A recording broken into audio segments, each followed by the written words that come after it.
تم على 4 رسميا اطلاق المشروع الجديد الهيئه المديره للنادي الافريقي اول فور وان. هو مشروع يهدف لتوحيد جماهير النادي حول مشروع دعم الاستقرار المالي وتطوير الموارد القاره. المنصه باش تدخل في اطار برنامج التحول الرقمي وتحديث النموذج الاقتصادي للنادي. بالنسبه لجماهير النادي فهم برشا بداوا في عمليه الدعم، لكن فما برشا مازالوا مش فاهمين كيفاش يتم الدخول المنصه وكيفاش ينجموا يدعموا ويشاركوا. واحنا هنا باش نبسطوا لكم العمليه ونوريكم الخطوات كيفاش تصير. اول خطوه نمشيو لمحرك البحث ونكتبوا all for one.clubafricain.com، تجينا الصفحه الرسميه للمنصه، ننزلوا على سو كونكتي ومن بعد نقوموا بعمليه التسجيل. التسجيل ينجم يكون فردي ولا جماعي، يعني بار جروب. تختار مثلا بار جروب، نحطوا الاسم اللي باش تختاروه، الميل وكلمه السر. بعد يوصل الميساج في الميل ننزلوا على فيريفي لادريس ميل باش الحساب نتاعك يكون فاليدي.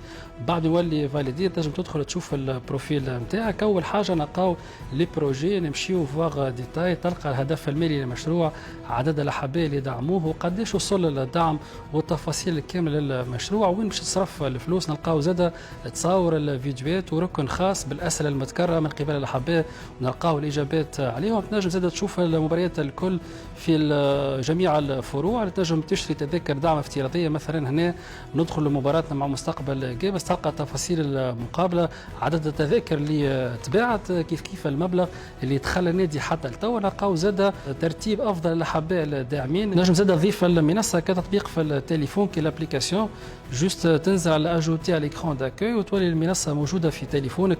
لهنا تلقى الكوموند نتاعك، تعطيها الكود وتخلص. تنجم زاده تشتري اكثر من تذكره مثلا وتخلص بالكارت بنكير وطنيه ولا دوليه، تجيك الانترفاس نتاع كليك تو باي. كيف تمشي للماتش هنا زاده تلقى المباريات الكل اللي تنجم تشتري فيهم لي بيي دو سوتيان، الهوند، الفوت، الباسكيت، وكل ماتش فيه قداش لمينا فلوس وقداش من واحد شرى تذاكر. في الكلاسمون تو باش نلقاو ترتيب الاحباء الاوائل حسب التذاكر اللي شراوها. الاحباء الاوائل اللي نجموا يربحوا جوائز من 1 ل 10 ابونمون لوج، من 11 ل 20 ابونمون اون سانت انفيريور، من 21 ل 30 ابونمون اون سانت سوبيريور، من 31 حتى ل 105 ابونمون بلوز. اليوم النادي الافريقي قاعد يدخل في مرحله جديده في طريق تسيير النادي وبناء المستقبل نتاعو. مشروع اول فور وان ما جاش بالصدفه، بل جاء بفكره واضحه باش يكون الجمهور شريك حقيقي في بناء النادي. الفكره ببساطه انه كل طرف في النادي يختم على دوره، رؤساء الفروع باش يستثمروا في الملاعبيه وتطوير الفريق في كل الرياضات، كيف الهيئه وامين المال يخدموا على المشاريع والاستثمارات اللي تنجم توفر موارد قاره للنادي. المشاريع هذه الهدف نتاعها واضح، هو بناء استقلاليه ماليه للنادي. اليوم الجمهور عنده سلطه القرار عن طريق المنصه، الاحباء ينجموا يساهموا في المشاريع وزاد يوجهوا الهيئه ويحدوا شنو المشاريع اللي تستحق تكون الاولويه قبل غيرها. مشروع اول فور وان هو خطوه باش نبنيو نادي قوي اقتصاديا قادر يمول روحه بنفسه ويضمن استمراريه الاجيال القادمه.